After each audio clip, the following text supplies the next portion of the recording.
whoever wrote this, whoever directed this, whoever did the effects, what the were you doing? And thank you. This was that guy who said it's a dumpster fire. This is a dumpster fire of a movie. And I loved it. This was so bad. This was atrocious. It was so bad. I watched the movie and the amount of times I said, what? Yeah. What? Like, what is even happening? Lights, camera, and action. Welcome to the I Remember Liking That Movie podcast. Remember those childhood movies you loved? We're going to watch them again and find out if they're still as amazing as you remember. Let's get ready to join Anna and Jimmy as they go back and watch those movies you remember being oh so awesomely good. Horror movies that scared. Comedy movies that dared. Damn! And action movies so preposterously ludicrous that they defied the laws of common sense. Now, here's your hosts, Anna Santos and Jimmy Coates.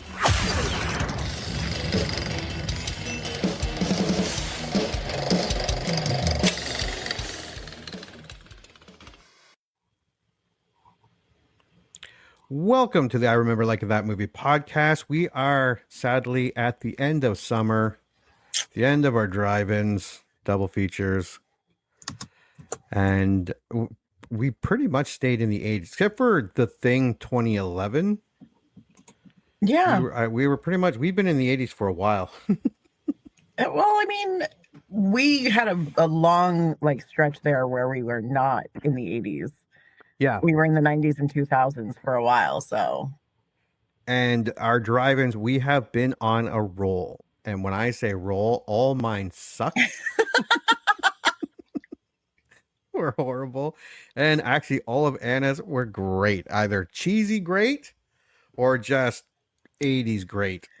Yeah, I just, I went with my gut and I decided what movies I wanted to watch. And then I picked a second movie to match that movie. Yeah, I'm like, I haven't seen, what movies have I seen that I remember being awesome? And all four of them were not as good as I remember. Not even close. Some were so bad. Terrible. I'm still mad about Ernest. But yeah, it was Glenn Powell and his Running Man remake that made me want to do a Schwarzenegger double feature, because I was like, man, I haven't seen the original Running Man in forever. Yeah. And I was like, what's another Schwarzenegger movie we could watch? Predator. I haven't seen that one in forever. And so we can all say thank you, Glenn Powell, for that double feature. Yeah, no, that was a good double feature. Mm. I'm looking at my Coke can here, and it has Emperor Palpatine from Star. How old is this fucking Coke? I have no idea. Jesus Christ. the last movie and it's the one where he's electrocuting. It tastes all right. Coke's meant to last forever. It will dry out before it goes bad. Yeah, okay. I'll take your word for it. Just run. If it was a closed can, you're good. Yeah, it was close. Yeah, see, you're fine. All right. Well, we're continuing on with the 80s, and we're going to start with the more family-friendly Jaws 3. Just because I don't think Death Wish 3 is really a... Yeah, no, it's not. I have a feeling, because I haven't seen Death Wish 3, but I have a feeling it is not going to be a family fun time. No. So Jaws 3 from 1983. We have done Jaws 2. Yes. And while not our favorite movie, I don't think we loved it, but I don't think we hated it. I think it was kind of like... It's fine. It's fine. Yeah, it was... The kids were really stupid. I remember that. Yeah, we were for this, the story itself wasn't terrible, but for the story to work, you just had to have a bunch of stupid people. Yeah. And that got on our nerves. Yeah. So what do you remember about Jaws 3? I remember terrible effects. I remember not being afraid. Like, there was nothing scary about this movie. No. I remember it being cheesy. But if you ask me what actually happened, like, other than a few things, like, that glass, I guess it would be glass tunnel with all the sharks swimming around. I remember very, like, boats, vacations. I'm like, I remember those kind of things. But ask me about the story, couldn't fucking tell you. But I can tell you it had shitty effects. I think I watched Jaws 3 once, and I was like, never again. So thanks. I remember. Okay, so you remember everything you remember is here. Yeah. This was actually a weekend over at an aunt and uncle's. Me and my cousin went to an aunt and uncle's, and it was a laser disc. Oh.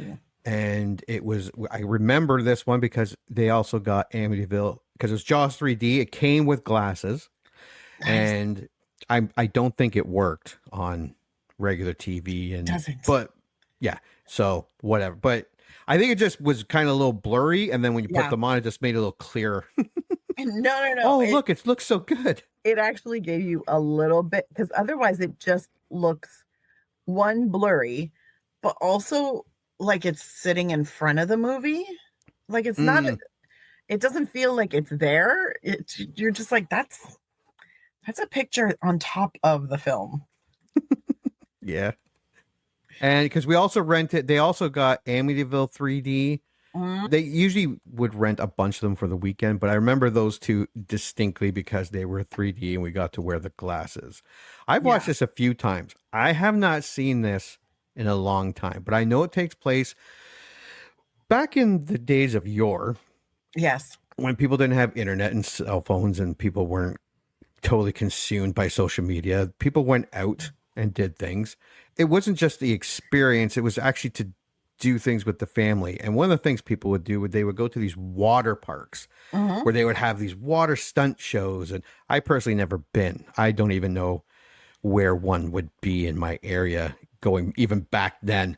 But yeah, you remember the skiers on the water skiers, and they had the big pyramid of people. Yeah, stuff like that. And skis jumping over ramps. And I feel like that used to happen down at like the CNE.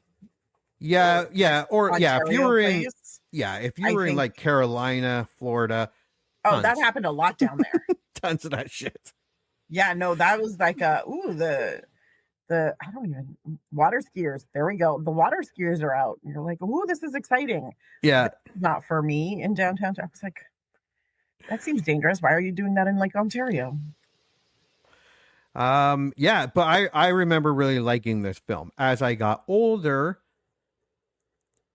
I realized how bad this, when you're a little kid, anything like a giant shark, it looks cool. Yeah. But I think this was the first Jaws movie I ever saw. And then number 4, and then number 2, and I did not see Jaws the original till much later. See, that explains a lot. It got better for me. Yeah. Well, I started with Jaws the original, and then I watched Jaws 2 much later on, but it was never a favorite of mine. So like, I kind of forgot it existed, but I watched Jaws the original a few times. Yeah. And then I think I watched Jaws 3D once, and that was in the late 90s, early 2000s. And then it was only like maybe 10 years ago that I realized there was a 4th Jaws. Yeah. And that's when I saw that one for the first time. Yeah, like, no. Wait a second. What? For me, it was Jaws 3, then Jaws 4. Oh, jeez. See, Jaws, once you've seen, like, because Jaws, the original, was my standard for Jaws. So then when you watch Jaws 4, after 2, after 3, and you're like, it just keeps getting worse, you can appreciate Jaws 4 as, like, entertainment. Yeah. But, I mean, if you started with Jaws 3, God bless. Yeah. And, I mean, this is actually in our intro, one of our 80s intro. Yeah. Where they were like, and it moves like that. That shark's tail doesn't move from back there coming up to the front of the thing. It's a picture on top of the film. Yeah. And they were like, fuck it. We ran out of money. We're just going to put this fucking shark in. And I swear to God, if you probably pause at the right time, you could probably see some editor with his fingers on the piece of paper moving the picture closer to the camera. I could say no. I think they'd put it on like a toothpick. Yeah, or and just like popsicle stick. on a popsicle stick. I'm a Oh, shark. that's fantastic. All right. Well, yeah, I do remember liking this. As I got older, this obviously became campy. As Jaws, I got older, Jaws 4 became absolutely ridiculous. 100%. Like, after you see Jaws 2, you're like, oh, these movies aren't as good as Jaws 2. And then you see the first one, you're like, holy shit. Did they go downhill? Oh, my God. So let's take a look at the poster. The original poster was Jaws 3D, and the third dimension in terror, all new, just like Jaws 2. Don't worry, everybody, it's all new. I don't know why they did that back then. I think it's because 3D was all new. Oh, okay, because Jaws 2 has said all new, and it's like, well, don't worry, we're not using the same footage. Oh, I think maybe it's just because they were like Schneider's not in this. Yeah. It's not that kind of movie. It's a great poster. Yeah, no, it's a super cool poster. You see the water park behind them, the Jaws 3. For those listening, it's a third dimension terror. Jaws coming out of the water behind them, Jaws 3D underneath his chin, and then the people skiing and the shark behind them. They're falling.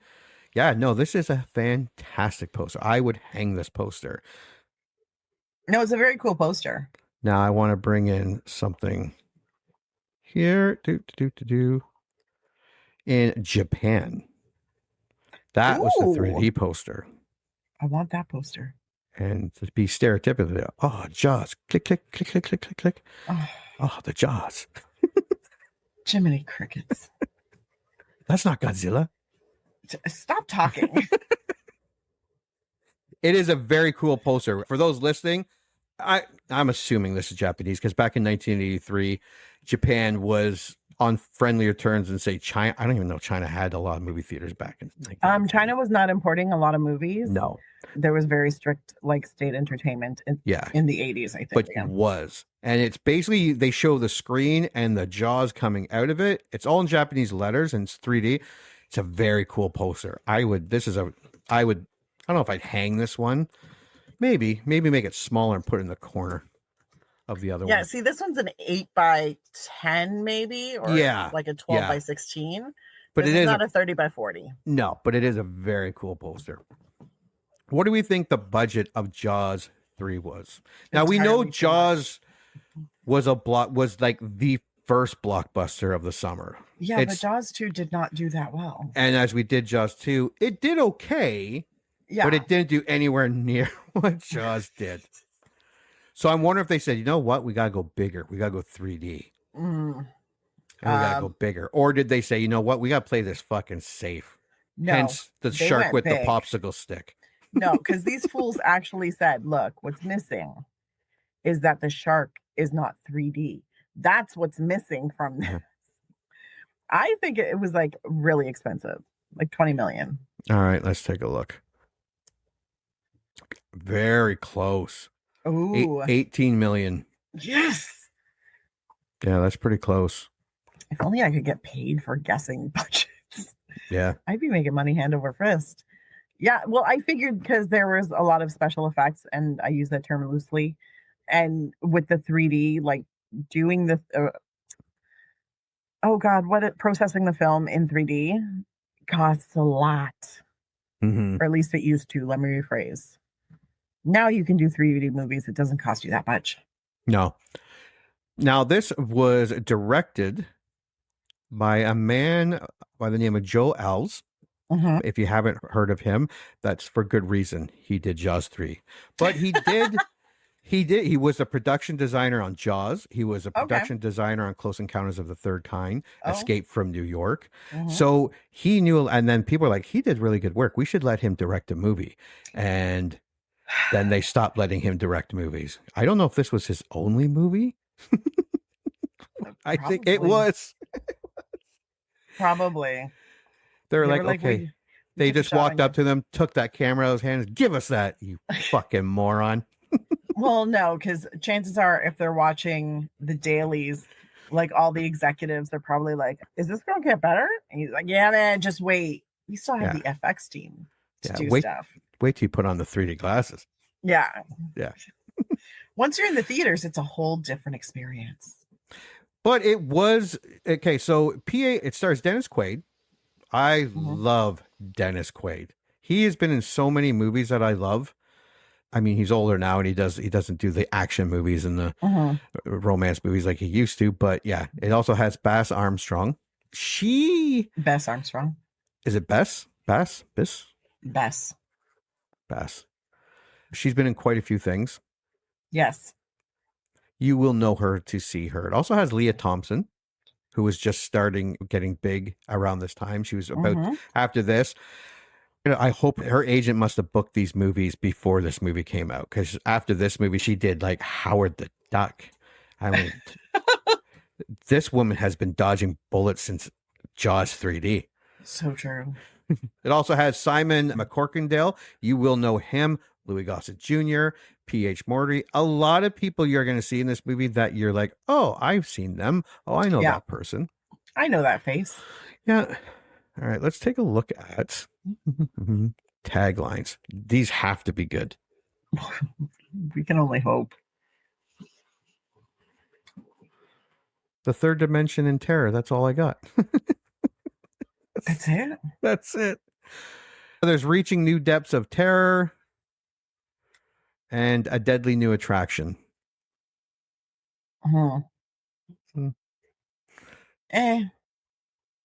So let's just do a little overall summary here. Jaws 3D, titled Jaws 3 in its 2D form, is a 1983 American horror film directed by Joe Alves, starring Dennis Quaid, Bess. It's Bess. I think I need fucking glasses. Simon McCorkindale and Louis Gossett Jr. as a second sequel to Steven Spielberg's Jaws. It was the third installment in the Jaws franchise. The film follows the Brody children from the previous film to SeaWorld, a Florida marine park, and underwater tunnels and lagoons. That's where, I do remember that too, where they walk through the, Yeah. The little glass tunnel. As the park prepares for opening, a great white shark infiltrates the park from the sea, seemingly attacking and killing the park's employees. Once the shark is captured, it becomes apparent that a second, much larger shark also entered the park and was the real culprit. So the film was made of 3D during the revived interest in the technology in the 1980s. Yes, was it the 50s? Like around the 50s that they really were trying to get into the 3D thing? Yeah, in the 50s, they did have a lot of like 3D intro. Yeah. Where they really tried to sell the movement into the camera. And like second SCTV would lampoon how bad it really was. And SCTV. Amongst other horror films, such as Friday the 13th Part 3D, the shots in Friday the 13th that are specifically made for it, like the guy playing the yo-yo, the eyeball coming out into the camera. It is so bad but so amazing. They do that, like it got to the point where they're like, okay, if we're gonna make this 3D, we gotta put more 3D stuff in it. Yeah, instead of like blood and guts, let's throw a fucking yo-yo at them. It's fucked up, yeah. And everyone in the theater would be like, ooh, look at that yo-yo, almost hit me. Yeah. And it stops losing, like there was never, I hate that. I hate when people put stuff in there just for an effect. And it does nothing to, I'm like, we don't need that. Stop trying to throw things at me in 3D.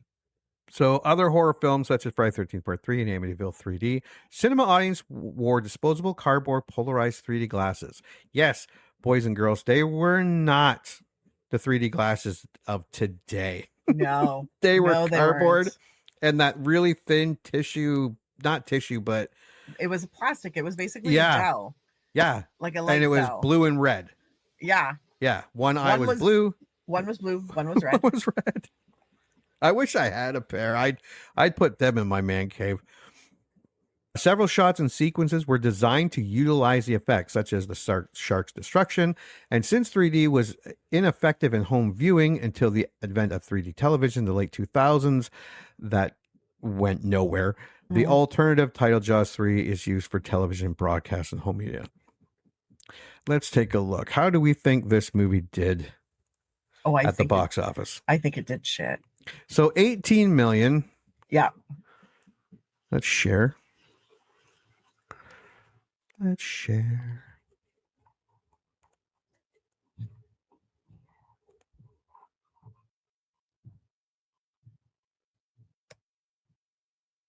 Dun, dun, dun. Oh, Dun, dun. Oh, it made 45 million domestically and 42 million internationally. That's not interesting. bad. See, I thought Not it would've anywhere gotten near lost. Jaws, Oh but no, for an $18 million movie, that's pretty good. I'm pretty impressed. Not gonna lie. And that just kind of shows you for 1983, 42 million internationally. That's how recognizable. Well, Yeah. it's not a tough sell. A giant show. Look at the Meg. Hey, The I Meg- love the Meg. Yes, I love the Meg too. But it made way more money internationally. It made a lot of money here. It Mm. made a lot of money everywhere because people in the water getting eaten by shark that's an easy sell. It's also one of the most common fears. So it's Yes. easy for people to be, I mean, everybody, Yeah. exceptional swimmers, surfers, everybody's like, there are sharks in the water. Yeah, we used to scare each other by like going at watching Jaws and then like in the water, and there was a pond. There wasn't even salt water, but you'd start thinking about it because you're talking about it. You close your eyes, then you'd panic and come up. Oh my god! See, I used to do swimming lessons at the Y, and I hated when I was in the shallow end looking into the deep end because you can't really see into it because it gets really dark. And I always had this image of a shark coming out of the like dark water towards me. I'm like, but it's a pool. This is completely irrational. But like, I know, but you're a kid. So it opened on July 22nd. Great summer movie. Yeah, smart. yeah, Came in number one, just over 13 million, ahead of Staying Alive in its second week. Oh. Return of the Jedi in its ninth week. Jesus I Christ, that mean- movie made some money. A movie called Class. Oh, that's with High school. people. Rob Lowe and the guy from Weekend at Bernie's, the funny guy. Oh, okay. Snow White and the Seven Dwarfs re-release. Look, yeah, we Nice. talked about these re-release. Look how it's just Yeah. making millions, and Yep.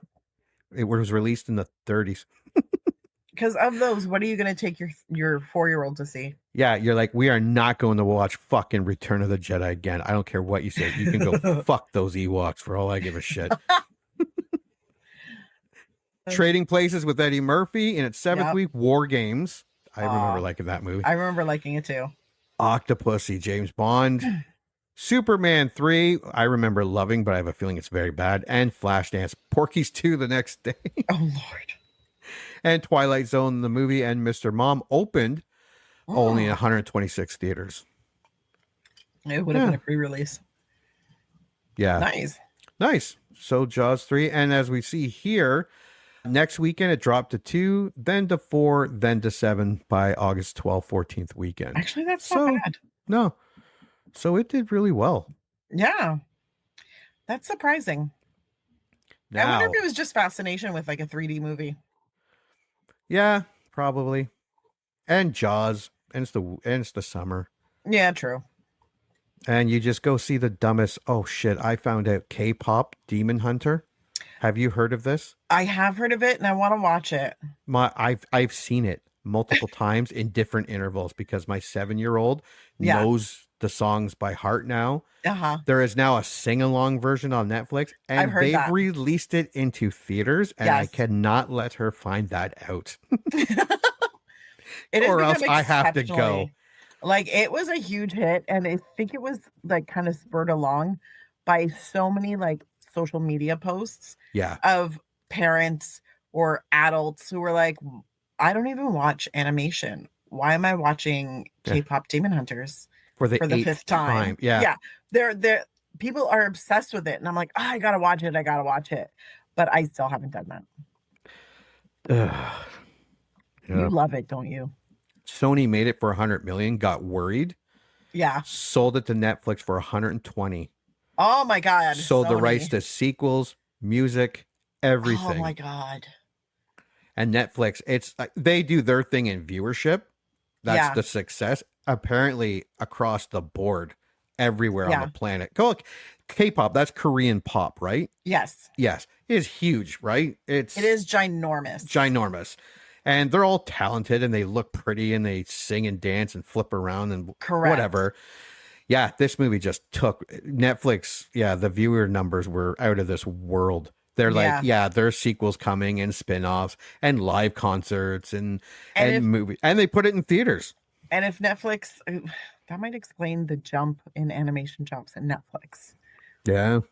Because there's been a bit of a boost. Unfortunately, the Netflix animation is based out of Vancouver. So Anna can't work there right now. God damn it. But yeah, no, there's been kind of an increase in Netflix animation, which I mean makes sense.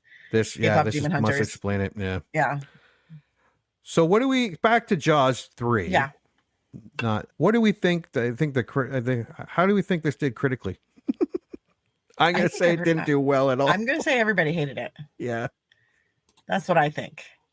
Yeah. I'm going to say, it's not the most well received. I think it probably did better than Jaws 4. I don't know. All right. Here we go. Ooh. Oh. Jaws 3 has 40 reviews coming in at 10%. Jesus. And 100,000 plus viewer ratings coming in at 17%. So the audience liked it a tad more, but to say that it is a dislike movie is an understatement. The audience hated it a tad less. A tad less than the critic. That's probably a better summary. Yeah. Yeah, that's a better look. Yeah. I'll try to find the good in this one. You can do Death Wish 3, and you can do the bad. This should not be a problem for you. No, I'm ready to go. Give me one sec. Bad. Here we go. Alan Jones Starburst. It certainly isn't the greatest film in the world. It's sloppy, full of holes, and none too convincingly acted. This is the good review. Oh, Jesus. But for all that, it is an intermittently enjoyable popcorn entertainment. Intermittently? Yeah. Oh, Jesus. Yeah, there's flashes of some good here. Yeah. John Stark from Mac the Movie Guy says Jaws was like getting an expertly crafted chocolate cake from a Michelin star chef. And the third film is like getting one of those little Debbie cosmic brownies and pretending those two things are remotely similar in quality. Original score 24 out of 100. I only have 2 more to go. Alex Sandell, Juicy Cerebellum, says the best sequel in the series if you're ranking it on cheese factor alone. Oh, okay. 3 out of 5. Mike Massey, Gone with the Twins. An opportunity to capitalize on pre-sold audiences and the trend of 3D gimmicks for not only sequels, but also specifically horror movie follow-ups. Original score 2 out of 10. Caffeinated Clint says from Movie Hole, Jaws must have ate the script too. 3 out of 5. Matt Singer from Screen Crush. No movie with Dennis Quaid holding a basset hound's ears to keep them out of his water bowl while pouring himself some coffee can be all bad. Jaws 3D comes pretty close. Do a couple more. I'm out. Okay. Jenny Kermode from Eye for Film. Jaws 3D ultimately suffers from the same problem as many cute animal films aimed at kids. It spends far too much of its time on boring humans and their boring relationships. Original score 2 out of 5. Rob Vo from Mania.com. A living testament to how low a studio will stoop to generate a few bucks. Original score F. And then from Variety staff, surprisingly tepid. No score. Steve Crum from VideoReviewMaster.com. Enough is too much, even in 3D. The franchise sinks. And I think we should end on that one. Yeah. I kind of feel a little bad. I feel like I'm picking on Jaws 3 now. Yeah. Can't be worse than Ernest Goes to Camp. Can it? I think Ernest got better reviews. I mean, yeah. That doesn't mean anything. Sometimes Ernest. critics are stupid. All right, where are we? Nope. Give me 1 second. I apologize. Okay, oh, Jesus Christ. 52,000 user ratings, comes in at 3.7. That hurts. I already think I ordered it. Oh no. It came with a couple. I ordered the Jaws 2, Jaws 3, and Jaws 4 collection thing. Oh, okay. I think I'm So gonna have it to didn't rent cost this. a lot. Yeah, that's why I ordered it. I'm like, you know what? It's Probably going to fine. be as good as I remember. Let's roll the dice. All right, I will start with number 10. If there is one. 3.7's real, and there's quite a few user reviews. Oh Lord. There we go. Show me. Oops. Show me 10. Oh, there's a couple here. Let me see. Underrated B-movie gem, cult classic, the best Jaws sequel by far. Big Papa Pump, 10 out of 10. Interesting. Jaws 3, not as bad as what they say. Nathan James Emerson, 9 out of 10. All right, let's see.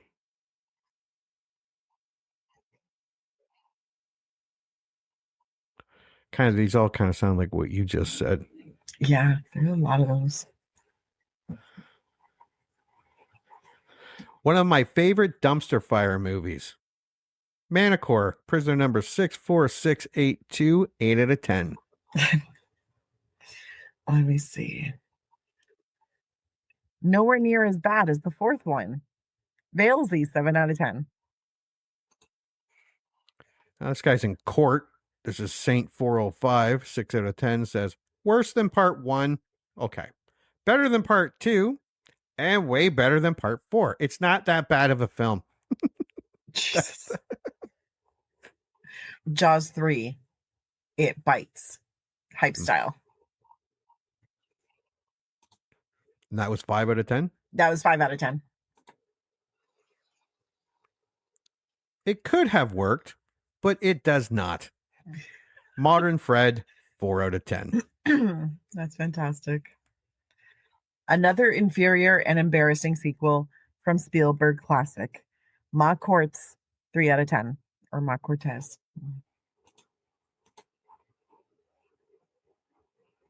I didn't realize. We're going to have to remember that. Okay. This says, help, help. We're 90 minutes from the ocean and somehow a killer shark is still attacking us.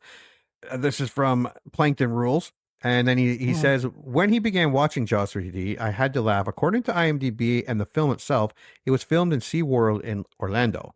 Well, Orlando is about 90 minutes from the ocean. So we're going to have to keep to see if they say actually Orlando or not. But isn't like the biggest SeaWorld in like San Francisco or something? San Diego? Or it used to be there. Yeah, it used to be. Or yeah, it sounds like, yeah. They're closing them all down now. Yeah. Ooh. Jaws 3 is dated, dead, and buried. Kyle Dexter, 1 out of 10.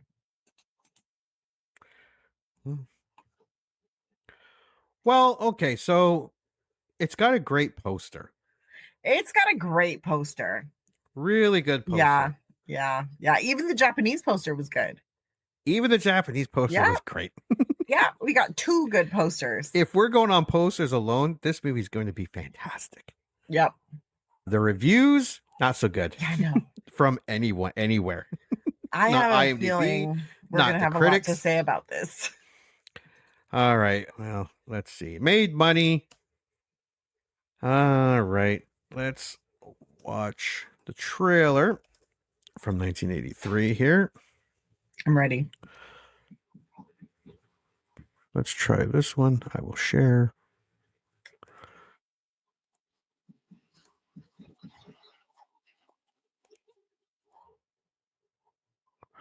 See if this is the right one.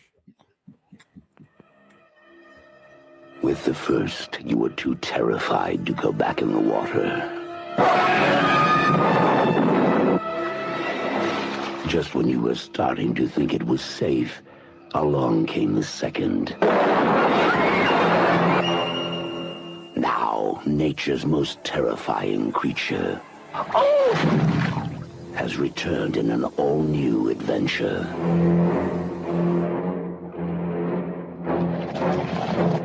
Jaws 3.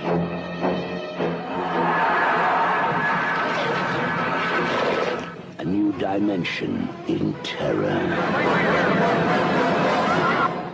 On the surface, all is calm.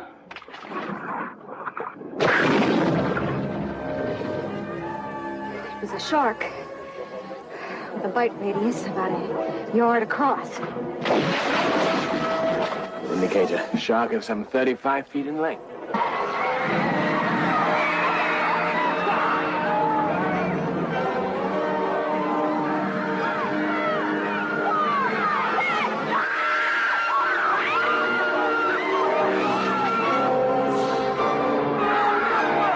Sealed apart, hear me, sealed apart. To experience Jaws 3 Quick, fight! is to experience a new dimension in terror.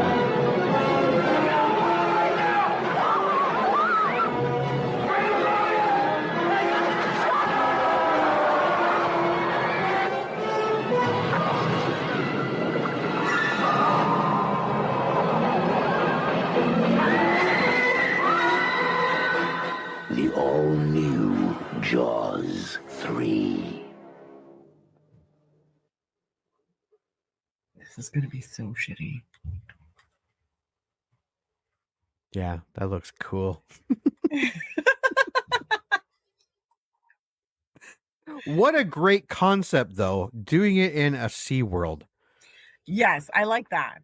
Like, I like that a lot. yeah, somebody should be doing that again with some sort of. You've made tons of shark movies. Just rip this off, and you rip everything else off. Or shit, now that everybody's abandoning like those aquarium parks. Because now Oh, people yeah. are they're abandoning them. I'm like, you should do one where like some kids end up going in there and like running around, and there's like one shark that just hasn't been released. Yeah. Just floating around. Attacking people who are too stupid. What do we think? I think this is going to be a terrible movie. Now the question is it going to be so terrible it's amazing, or is it going to be so terrible I'm going to be mad at you again? Yeah. Yeah. Could go either way. I'm hoping for a lot of camp and a lot of cheese. Mhm. So bad, so ridiculous. It's just fun to watch. I know Yeah. this is not going to be a great movie. Like, technically, Yeah. I know it's not going to be a good movie. It is. This is not a movie that you're like, you know what? It was underrated. This was Yeah. nobody's going to talk about the symbolism in this. You're looking for a hidden gem? Let me tell you, 1983, Jaws 3. Yeah, nobody's going to be saying that. Nowhere. But hopefully they'll be saying, God, it was terrible, but it was so much fun to watch. Yeah. That's what we're hoping for. Yeah, hopefully that is us when we come back, because we are going to Yeah. go watch Jaws 3, and when we come back, we are going to review it. Didn't. Yeah, I know. That's going to be me going to put the disc into. My kids are going to hate it. I'm just going to be using it nonstop. Oh, yeah. You heard them. Movie time. Let's all go to the lobby and get ourselves a treat, and then watch a classic kick-ass movie from whenever the one we're about to watch was made.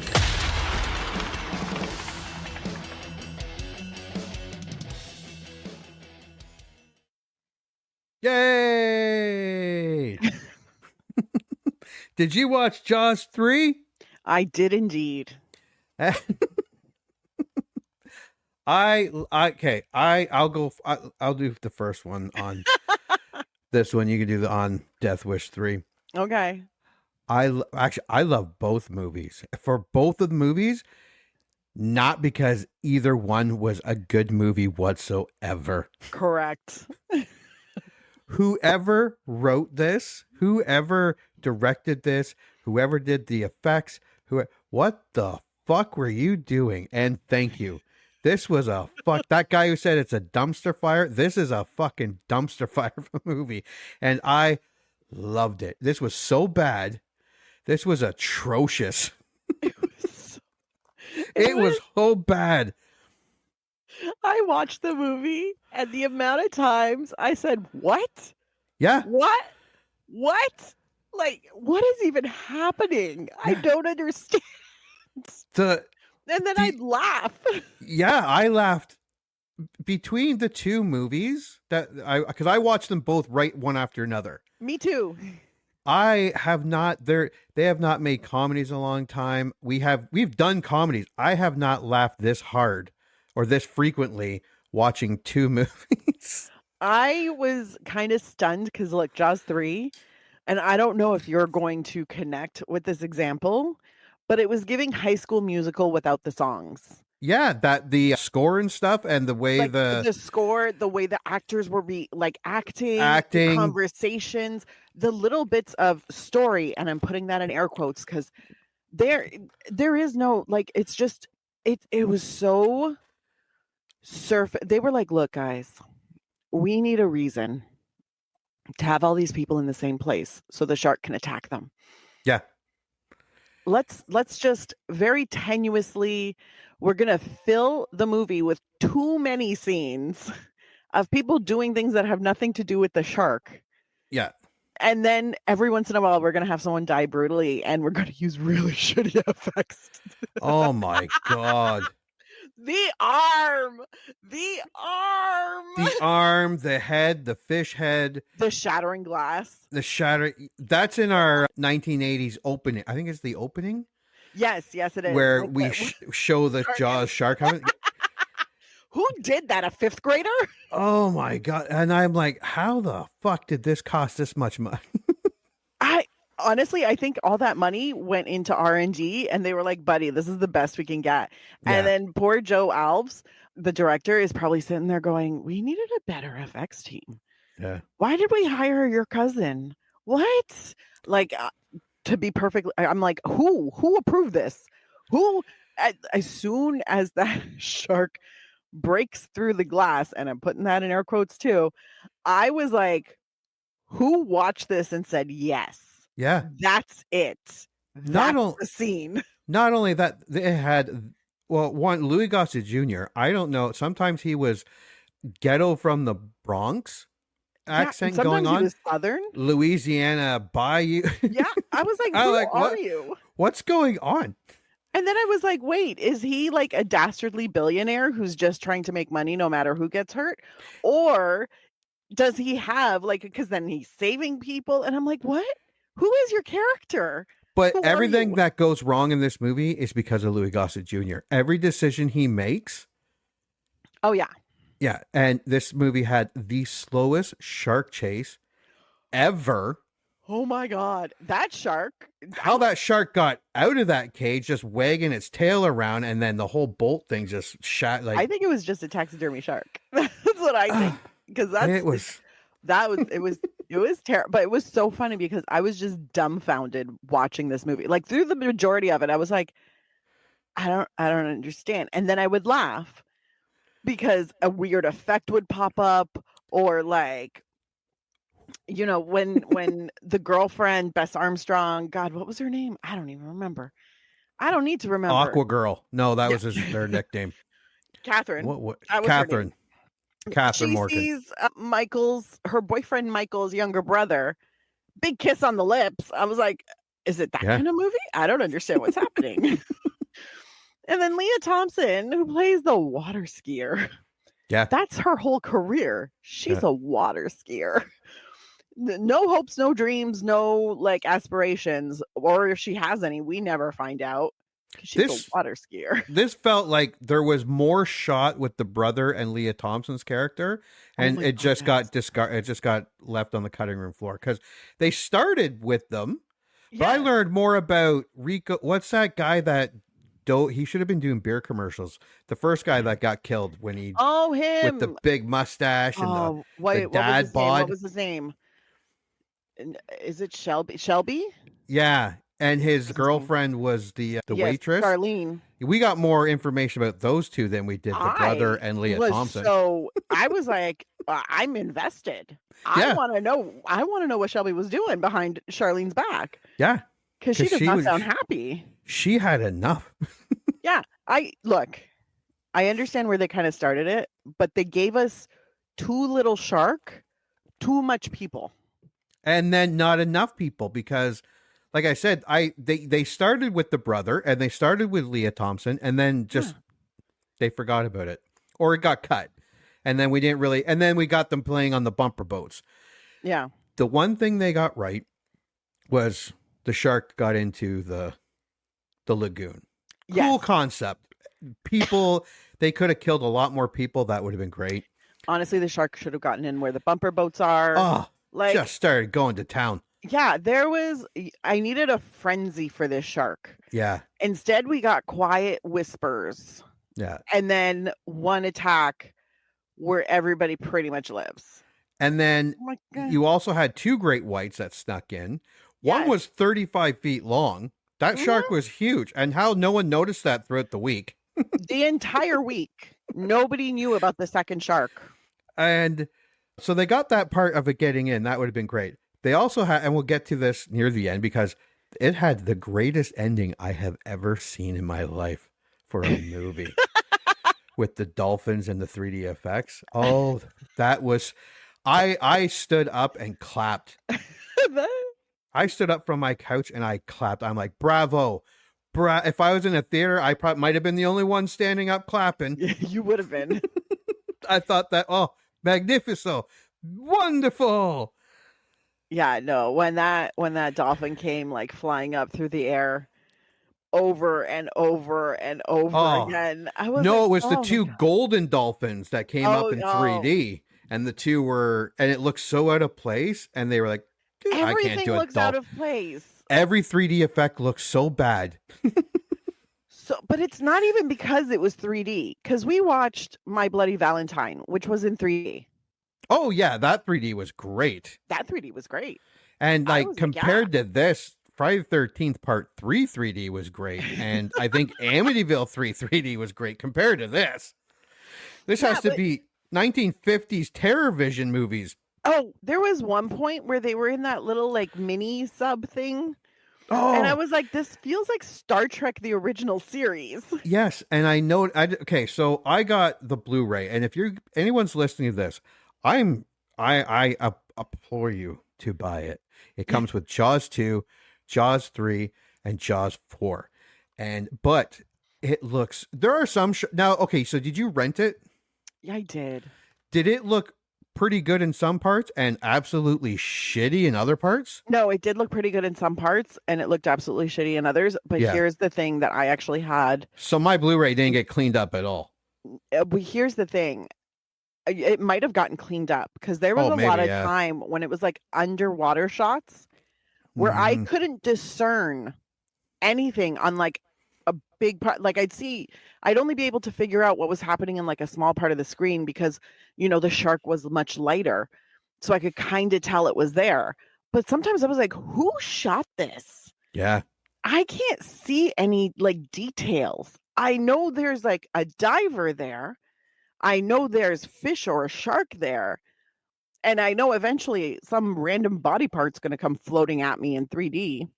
But I'm like, I can't really discern because it wasn't very clearly shot. Yeah. Meanwhile, everything that was above water and even some of the underwater shots were great. Looked okay, yeah. Yeah. But a lot of them, I was like, what is happening? I can't tell what's happening. There was a shot where the underwater submarine came across the screen and then it was turning and it was like a blue screen effect where part of the bottom of it was gone and it was part of the water because that's how bad the effects were. And no one fixed it for my fucking Blu-ray. And I thanked them because it just added to the absurdness of this movie. Every time that shark was coming through the frame and you could tell it was just like a picture cut out of a shark floating. And when it was going in and out of I don't know if that was like the in and out of the middle of the headquarters, underwater headquarters, and it was trying to get them when they were trying. Oh, the fucking grenade! Are you fucking kidding me? We'll get there. Yeah. But it looked like, and then they showed it going in. One, I don't think that's how sharks work, and two, it just looked like a little plastic toy going in and out. It looked horrible. It did not move. No, it didn't. What they did to make it like bite was turn it. Yeah.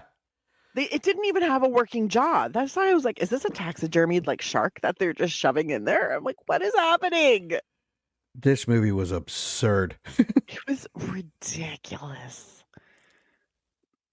I'm not even mad at it. Like, no, I don't know if I love it because I spent the entire time waiting for them to bust into song because it felt like a 90s or early 2000s Disney musical without the music.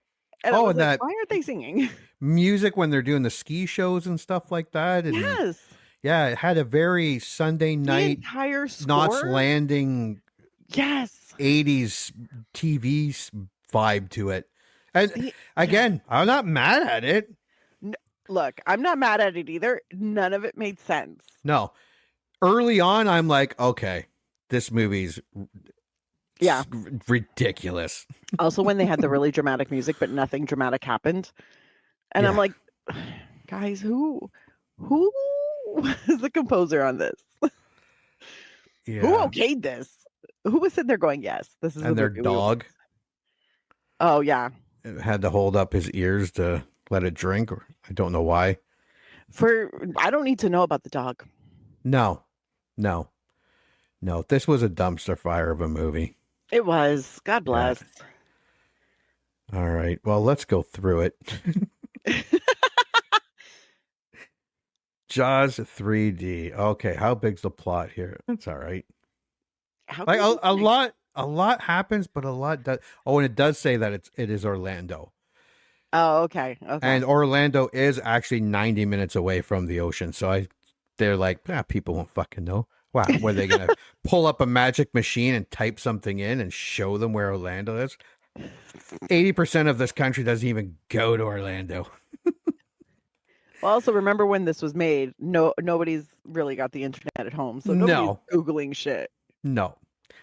All right, let's do this.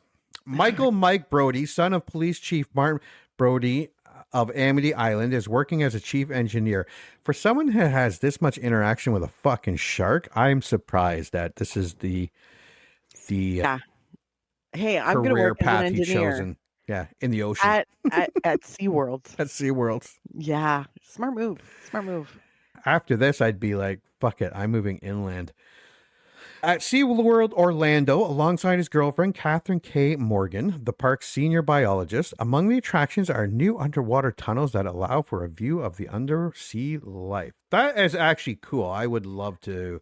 Yeah, that was super cool. And I would totally go if that was something that was set up like in the ocean and it was environmentally safe. Yes, 100%. I would go on that excursion. The only one I know of is Atlantis down in the Caribbean somewhere. And I don't know if I don't know what the safety things are. I've seen underwater hotel rooms and underwater restaurants. But I've never seen like, okay, and here are tunnels you can walk through, like an underground, like full structure. Yeah. Mind you, this one in this movie also had a restaurant and a cocktail bar. Yeah. I'd probably like this one a little more because it's a lagoon. It's not actually in the middle of the ocean. Yeah, I mean, that does add some safety. Yeah. Because I'm afraid of the ocean.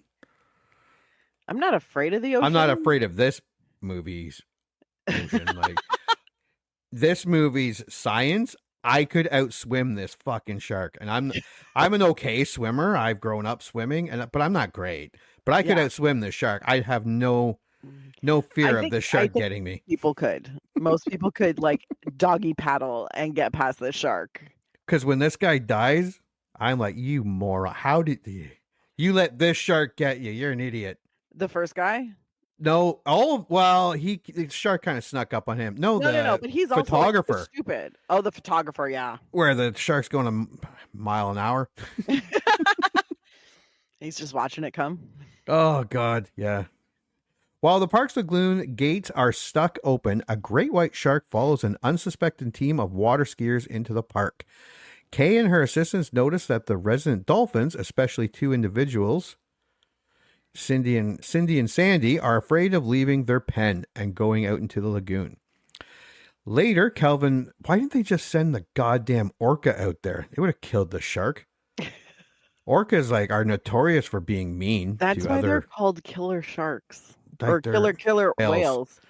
That's why they're called that. And it was so funny because I remember the first time my friend actually connected that, because she never called them orcas, but she always called them killer whales. But she also thought they were cute and cuddly and whatever. And then she finally saw a video of an orca going in for a kill, and she's like, "They're so violent." I'm like, "They're killer whales." So smart. They chase a giant seal onto a little iceberg thing, and they'll tip the iceberg. Yeah, he was giving them the finger and shit, and then there was 3 whales. They went out, came back side by side, went under, and skimmed underneath the thing and broke it apart. Yeah, and the thing fell in. I've seen them tip it. I've seen them corner. Or go up on top and kind of lift out, and they slide back down into the water. That would suck. Yo, orcas are jackasses, but they're also very, very violent when they're hungry. And mean. You see them slapping seals around just to have fun. So it was funny because my friend was like, "Why are they so mean?" I was like, "Sweetie, we call them killer whales. Did you not connect the two?" She's like, "No." Yeah, they play catch with seals. Like, Tony, go long. They fucking wax it with water. Yeah, man. They do not mess around. So they don't do that. Just that we see the one orca there that's getting fed, and they seems like a nice orca. And it was also a smaller orca. Yeah, it was a smaller, yeah. Sharks are not stupid. No. They know that an orca apparently they sense and they book it. Oh yeah. If they sense an orca's in the area, they're gone. Because they're dicks. I like how you're now like a marine biologist. Yeah. Well, I'm pretty on par with Catherine. That's true. That's true. I think we all are. Yeah. It's not hard. Later, Calvin Bouchard, the park manager, welcomes his friend, adventurer and hunter Philip. Okay, so I don't know if we've missed this. Oh, no, it's coming up. Yeah. Philip Fitzroy and Mike's younger brother, Sean, arrives for a visit, having taken the summer off from college. That night, Shelby Overman, a mechanic who dives into the water. He looked great. He looked like the ultimate beer-drinking dad bod with the mustache and the tan. You know what? He is someone who lucked into this job because he was originally chartering boats. He had his own boat chartering business out on the ocean, and then he met Charlene. He really liked her, and he was like, "Yeah, I'll move to Orlando. Yeah, I'll take care of these little water people. Let's go." Yeah, because he didn't even need an air tank. He didn't need an air tank. Doesn't need a no lights. Air tank. No lights. Why would you? Why wouldn't you have a spotter? Because Shelby don't need no spotter. No, Shelby's there was a man. So much wrong safety wise in this. I was like, honestly, you deserve to get eaten. 100%. You deserve it. He went to the water to repair and secure the gates. He's attacked by a shark and killed, severing his right arm. Mike, Kay, and Sean go out for drinks, and Sean meets and begins dating Kelly Ann Bukowski. I did not know that was her full name. One of the park's water skiers. She's one of the park's water skiers. Meanwhile, these two geniuses, two criminals sneak into the park and go underwater to steal coral. Why the... I guess coral is actually pretty worth some money if you can get some good money from coral. This is also why a lot of the coral reefs ended up getting destroyed. Yeah. And then, for our amusement. Yeah. And then entire ecosystems were upended. But I mean, it's fine. Capitalism, right? Yeah. Stupid fish. And they intend to sell, but both are killed by the shark in the process. And this shark just ate one, pulled the rope in, and the other guy went down, and then said, "Fuck it, I gotta get rid of the evidence," and then ate the boat. I don't know if sharks really do that, if they're that smart. They don't do that. No, they don't eat the boat. But this shark got rid of the evidence. There was nothing of these two morons. There was no evidence at all. Oh my God. Oh, it's great. The next day, Kay and Mike are informed of Overman's disappearance. They go down in a submarine. Oh, that submarine. First, the submarine's cool. I'm like, that would be fun. No, it's super cool. But the effects, like you said, this was on par, maybe not even as good as Star Trek. Not Next Generation. I mean the original Star Trek. Original Star Trek. And it wasn't as good as original Star Trek. Original Star Trek did better. It did. And if you see the movie and you see the yellow submarine, it looks a lot like, what were they called? The little ships they took to go explore. They took one red shirt. He never came back. I'm getting there. Shuttle. Is a shuttle. It's just a shuttlecraft, right? Yeah. I was going to say puddle jumper, but that was Stargate Atlantis. Correct. Right. Okay. Puddle jumpers are Stargate Atlantis. Look at you. Yeah, look at me being a nerd. Yeah. During the search, they encounter a juvenile great white. Only 10 feet. That would be enough to scare the shit out of me. For reals. And then, the dolphins. Okay, so they're in the actual. They're like, hey, let's get out of the safety of the submarine. Although, to be fair, you're not going to think of great white sharks in the water. No. And so they get out. And they go to that sunken ship. And then the shark attacks violently, too. Of course. Doesn't look very convincing, but it is violent. It's very jarring. Yeah. We'll say that. And they encounter the juvenile great white, and then the dolphins, Cindy and Sandy, rescue Kay and Mike. But the shark escapes back into the park. Yeah, so this was kind of cool because what's her name? Kay loses her grip of her dolphin. Mike is like, I'll remember you, because he doesn't go back to get her. But Sandy or Cindy comes around and picks her up again. Yes. Yeah. Slowly. Because Sandy and Sydney are the ones who are doing the work. Yes. Who the fuck's the orca? Just hanging out. Yeah. Watching it.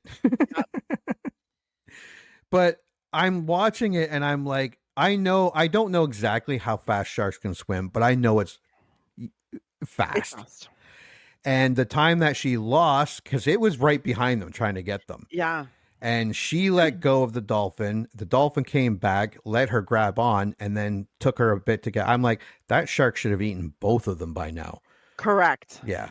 I have a theory. I think the shark stopped to take a nap at that moment. And that's the only reason they got out. Or was looking at that little skeleton, Dave, or whatever his name was, down on the ship.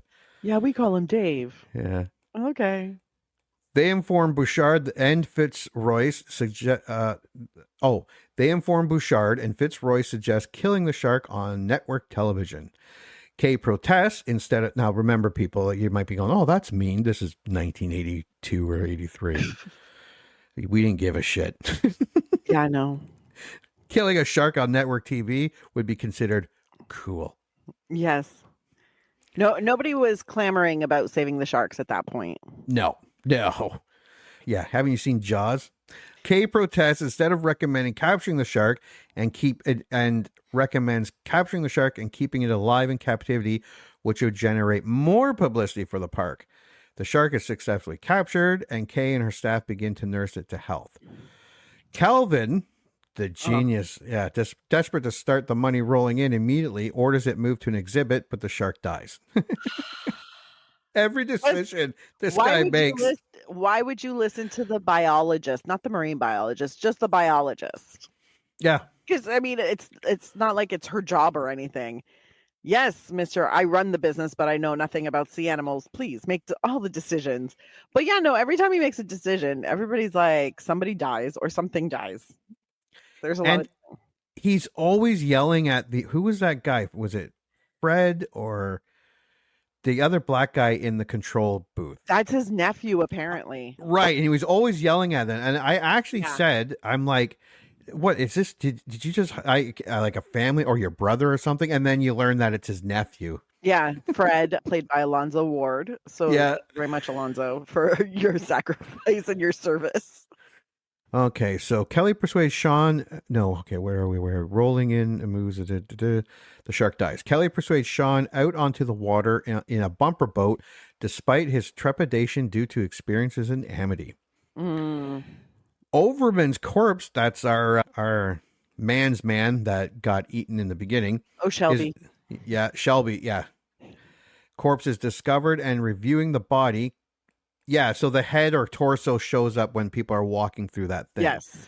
So they get it. I love how they're like, she's a fucking biologist, but this being early 80s, they're like, no, you can't look at, you're a woman. So then Michael goes, you can't handle it. And then he gags like a little bitch. He screams like a little girl and starts gagging. I'm like, oh, dude, like, that's. I need to see if it's a shark attack. Yeah. She was fine. Yeah, she said it. And I think she was upset, obviously, because not what she was seeing, the size of the bite. Yeah. Yeah. She's like, that is a big ass bite. That is not the baby shark that we had. Yeah. But I loved that. Like, no, woman, you can't handle this. But I'm a biologist. I studied this shit. Men still do that to this day. And I'm like, y'all, we deal with grosser shit on the daily just with our bodies. Like, please. Yeah. Show us a dead body. We'll deal with it. It's fine. It's not a problem. But I did like Dennis Quaid's reaction. It was awesome. He looks at it, and then as soon as like the little marine bugs start to come out of the dead guy's mouth, he's like, it's so good. He violently gags. Kay realizes that the shark that killed Shelby is the first shark's 30'5" long length and mother, and that it must also be inside the park. She is able to convince Calvin about this newest development when the shark herself shows up in the window of the underwater cafe very slowly. Yes. It goes right up against the window too. Yeah. Like, hi. Flushed out from her. Like, okay, if you're listening, like if you think of the Meg, when that little girl is in that big, you can see everything and the Meg is there, and then it is nothing like that. It is the exact opposite. Not even close. It's more like the Meg in rehearsals where they have the little girl sitting in a room, and then they have like at the window in the door, they put up a picture of the shark. Yeah. That's exactly what it's like. Yeah. Or like some guy for 2 minutes hits the computer buttons and he's like, okay, this is a rough estimate of what it will look like. But here, look, that's what this looked like. It was bad. Flushed out from her refuge inside a filtration. So she was hiding in the filtration pipe this entire time? Apparently, that is a ginormous. Well, no, because they talk about it. Yeah. A couple times. And it's funny because they mention it to him, or what's his name? Michael, and he needs to fix it, but I think he's waiting on a part or something, or the current's too strong or some shit like that. Like he has a reason why he can't fix it. They talk to Calvin and he's like, just avert it because it's too expensive to order parts. And you're like, excuse me, this problem has been mentioned twice. Yeah. If this is where the shark is hiding, I want more people to mention it more often. Yeah. Okay, so he's in a filtration pipe hiding. You would almost think that the shark's head would peek out and go, once in a while. Somebody would have seen the shark at some point. Yeah, a 35-foot long shark. That's huge. Yeah, that doesn't go unnoticed. No. The shark begins to wreak havoc on the park, injuring Kelly and causing a leak that nearly drowns everyone in the underwater tunnel. Fitzroyce and his assistant, Jack Tate, go down to the filtration pipe and attempt to lure the shark back in as a trap to kill it. As Jack closes the pipe's gate, Fitzroyce successfully leads the shark into the pipe, but his tether rope suddenly snaps due to the strong current generated by its pumps.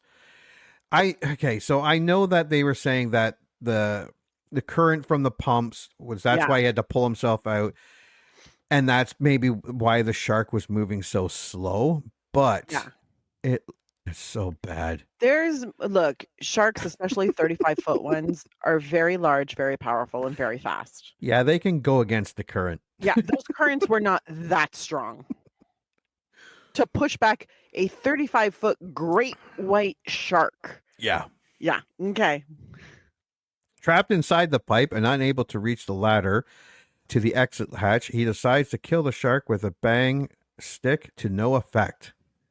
The shark proceeds to eat him whole before he can pull the pin from his grenade and he gets killed. Now, this is the point of view from inside the shark. Yes. And it doesn't tear him apart. He's kind of just swallowed in the top of its mouth. Like it's almost as if like the shark got a big thing of peanut butter. And it's like a dog has peanut butter. Like yeah. And because he's not killing him. He's just no, because his body is beyond the teeth. Yeah. He was just swallowed like an oyster. Like that's all it was. He was just swallowed. And it killed me because I was sitting there because every time they had the shark's mouth move, more kind of bloodied water. I was like, but what is making the water bloody? Yeah. Like, he can't already be digested? No. What? The teeth are in front of him. What? Where is the blood coming from? Yeah, because the body is still there. Like it's stuck in his teeth or something. Like you can't get it. This body's stuck. I'm not even gonna lie to you. This felt very preschool animation. Like if a preschool animation style was made of this kill, this is what it would be like. Yeah. Where you don't actually see anything. There's blood in the water, and then the shark's mouth just does that. Yeah, that's all it is. Up and down. Yeah. Yep. Hearing that the shark has been lured into the pipe, Mike and Kay go down to repair the underwater tunnel so the technicians can restore air pressure and drain the water. Calvin, here's another Calvin decision, orders the pumps to be shut down to suffocate the shark, but this axe instead allows it to break free from the pipe and attack Mike and Kay. All it does is wave its tail. Yeah. And that bolt gets dented. I'm like, how is that doing that? It's just waving its tail back and forth. It's not. It would be. It would make more sense if it was like banging it with its nose, but it was just waving its tail. Yeah. This was stupid. Buddy, none of us understand. Yeah. But they are again saved by dolphins. They make their way back to the control room, and the civilians in the underwater tunnel are safely evacuated. The shark suddenly appears in probably one of the best shark effects in the movie. Yes, I agree. Because the control room and the civilians in the underwater tunnel are safely evacuated. The shark suddenly appears in front of the window and smashes through the glass, flooding the control room and killing the technician. Calvin doesn't save his nephew. He saves the chick. Okay, but look, he didn't have time to save his nephew. That's true. And the nephew was a shitty employee. Shark came through the ice, through the glass, and immediately nephew was right there. So yeah, chomp, done. Now let's remember this, everybody. The shark chomps the technician. He gets him and eats him. Yes. Because this is very important. Yes. But wait, I'm going to clarify this because so the other worker that was in there, she was unconscious and floating. Yeah. And then Calvin swims over to her to save her. Nephew's already gone. Yeah, that's true. Ain't nobody swimming into a shark's mouth to try and pull out a body. No. That's all I'm saying. So underwater tunnel saved by the shark appears in front of the window. Yeah, okay. So when the shark's mouth is open, now it just ate the technician. Correct. Fitzroyce, the corpse of Fitzroyce is still there. Yeah. It ate the technician, but Fitzroyce is there with the grenade in its hand. Yeah. So I'm like, are you kidding? This is amazing. But that was another point where I was like, what the fuck is happening? Yeah, this makes no sense. It just ate someone and Fitzroyce is still there stuck in a tooth. Like you need to give the shark a toothpick. The last thing you see is the shark with the shark in it the shark eating the tech. So you don't expect Fitzroyce to be sitting there. His whole body is still there holding the grenade. No, you don't expect that at all. You're like, did he spit out the tech? Like, I don't understand what happened. I'm like, this is amazing. When the shark's mouth is open, Mike notices Fitzroy's corpse, which has drifted there from inside its belly, still holding the grenade. Oh, that makes sense. It was in its belly, and then it just drifted up. Of course. This is Mike uses a bent pole to pull its pin. This is the climax of the fucking movie. He had to put a pole into a shark's mouth to a grenade, that a grenade's pin, that you could put only your finger in to pull Yep. and pull it. And he did it in 3 tries. I think it was 2 or 3 tries. He got it. Yep. 100%. Why? Because that's Dennis Quaid. Yeah. Would have been awesome if, like, I'm going to have to sacrifice. I'm going to swim into the shark's mouth. As it's chewing on me, I will pull the pin and save us. I would have preferred that. Yeah, me too. Mike uses a bent pole to pull the pin, triggering the grenade explosion and killing the shark while he and Kay take cover afterward. And the explosion was fantastic. The way those teeth flew out those teeth. And made like the shark mouth. I swear to God, they got a National Geographic magazine. They cut out a picture of shark's teeth, like fossilized shark's teeth. And they were like, we'll just use that as the effect. That's God. what we'll do. I wonder if this looked any good in 3D when you were watching it. It could not. No, it couldn't have. It could not. I did watch this in 3D with my glasses at home on Laserdisc on a shitty tube TV. I'm pretty sure it did not come out of the screen.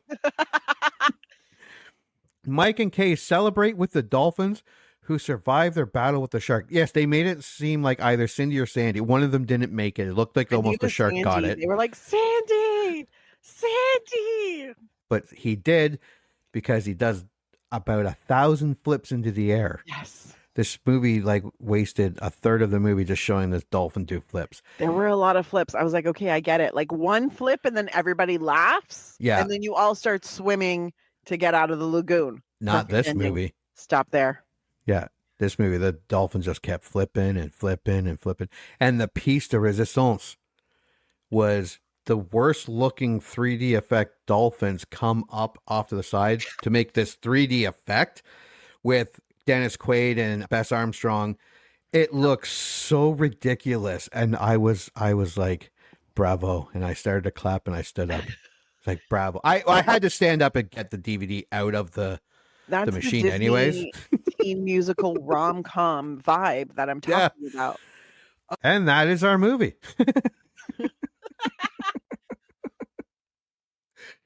Which I enjoyed thoroughly for all the wrong reasons. 100%. So, all right. What is your score for Jaws 3? I'm going to say rent it. Here's why. I lived through this. I watched this movie. I took notes. Everybody else should too.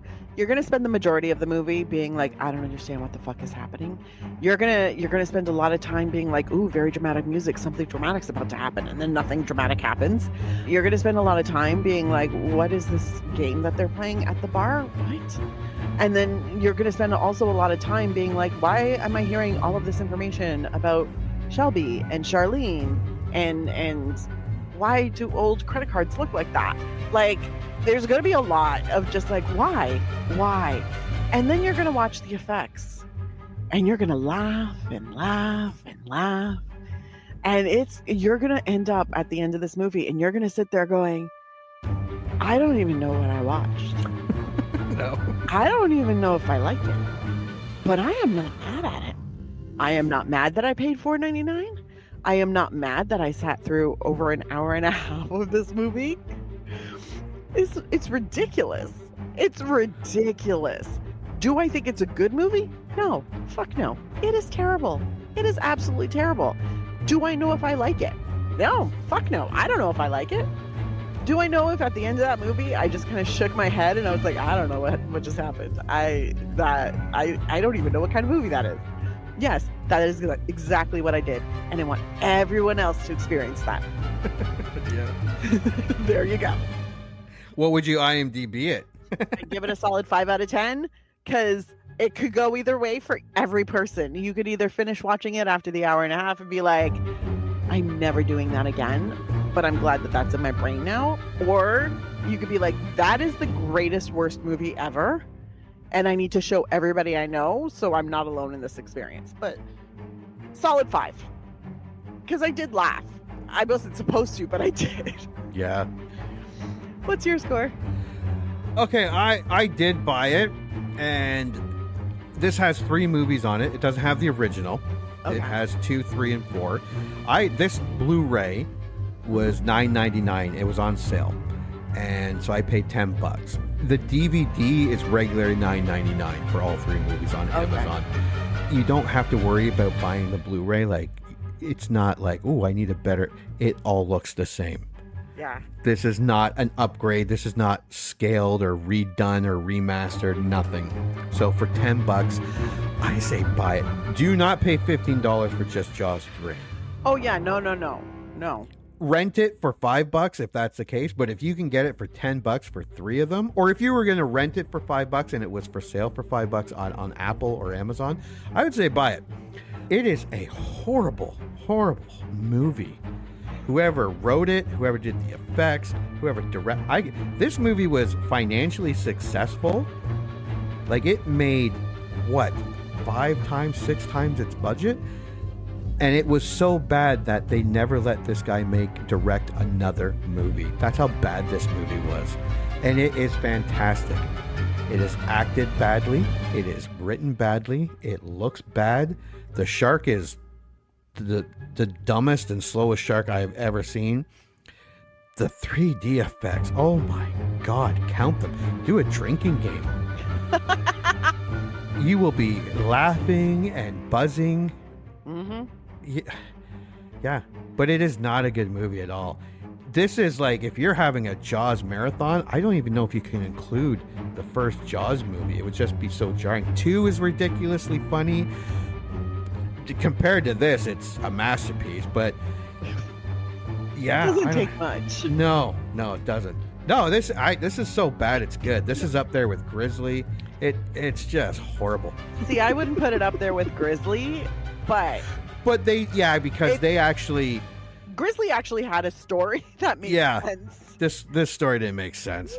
And Grizzly also had more bear in it. This needed more shark. This needed a lot more shark. A lot more shark. And if it had a lot more shark, along with everything else that it had, I'd be like, it's so bad it's good. Yeah, it needed a lot more shark, a lot more story, a lot more better effect. Yeah, it needed a lot more of everything.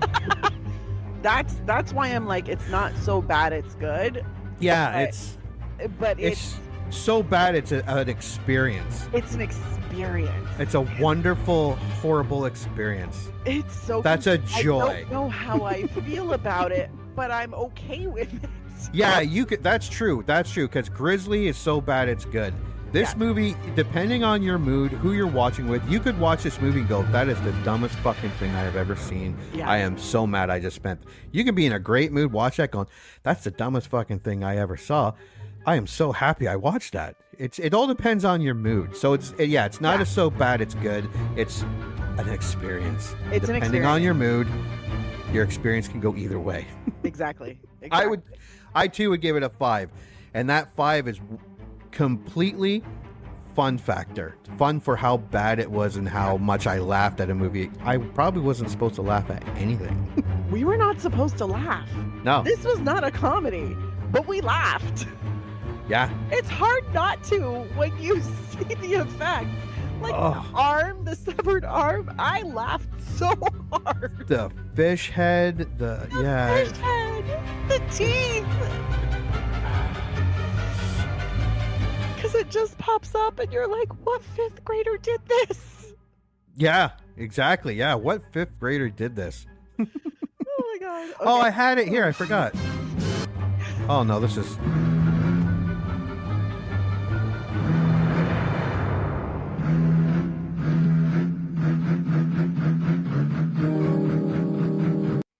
Jaws 3. Yeah. Oh God. Is there anything else we want to add to Jaws 3 before we move on? Nah, I'm gonna leave it alone now. I'm gonna leave it alone. All right. Well, for the podcast, thank you for coming back to 1983. This was wonderful, and I hope you run out and watch Jaws 3. Just please be in a good mood. If you're in a bad mood, you'll probably give us hate mail. 100%. You need to be in a goofy mood. A goofy mood, yeah. Yeah. Watch Jaws 2 and then watch this. Don't watch Jaws 1 and watch this. No, you'll be angry. Don't do that. That's crazy talk. You'll just get angry. Yeah, so thanks for coming back to 1983 until the next movie we remember liking. Congratulations. You just had one of your childhood movie memories vindicated. Or they just eviscerated it. I don't know. This is a generic one-size-fits-all type of ending to the podcast. So thank you for listening, and please join Anna and Jimmy next time for another episode of the I Remember Liking That Movie podcast. If you dare to go back and watch that movie you remember liking,